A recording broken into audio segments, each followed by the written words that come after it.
right. Jeray's fine.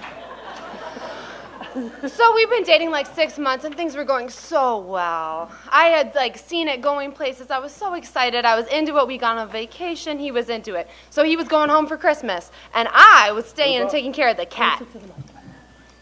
So I was on cat duty. And he was going to be gone for like 2 weeks, and I was going to see the cat every other day. And I was all over this because I was working for Christmas, and I was going to be working overnights, wiping butts as a nurse. And he was busy because he was going to be with his family, and he was going to be focused on that. So it was okay that he didn't talk to me. I was busy sending pictures of me and the cat. So the cat and I are having a great time. And he's like, oh, well, the girls are looking good. You know, like, we're having a good time with me and the cat. And then he comes back, and I'm excited to see him because the cat and I have said all we need to say to each other. And he returns, and he's acting a little weird. And I was like, you know, what's going on? Like, why are you being weird about this? And he goes, oh, so while I was home, I ran into this girl that I knew from high school, and we had coffee. And I've been in love with her for a decade. And it turns out she loves me back. And we're together now. But nothing physical happened. And so this is it for us. And so then we broke up, and I said, okay, well, I guess I'm going to go. And he goes, do you have any questions? No, I don't got a whole lot of questions.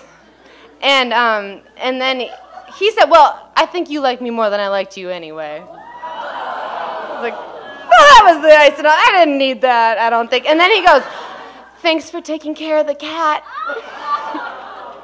But I had a whole lot of pictures of me and the cat to remember the whole thing by, so it was fine. And then I left, and I realized I did have a question. I was kind of like, you know, so what the fuck happened here?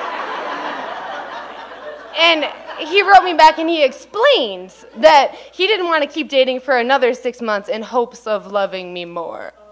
Yeah, and that all was pretty clear. So I had gotten the picture at that point, but I had given him a shirt right before he left, and he was from Cedar Rapids, Iowa, which is a bustling metropolitan area.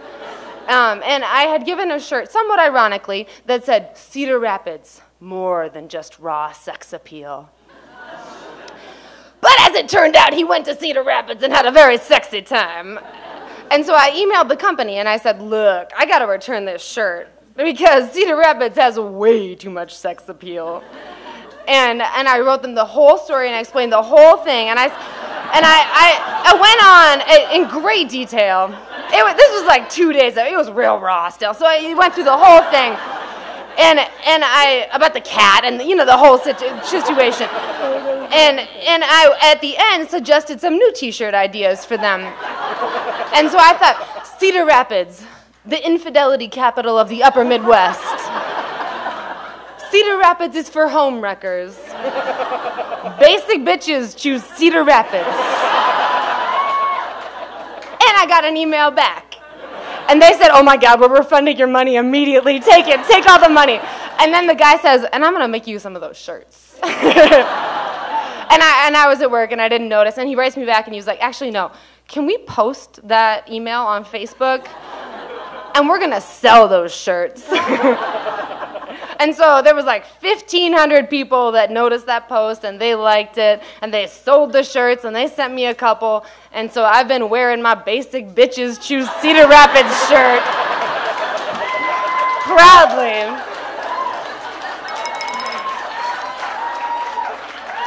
And as my brother's girlfriend said, I won the broke up.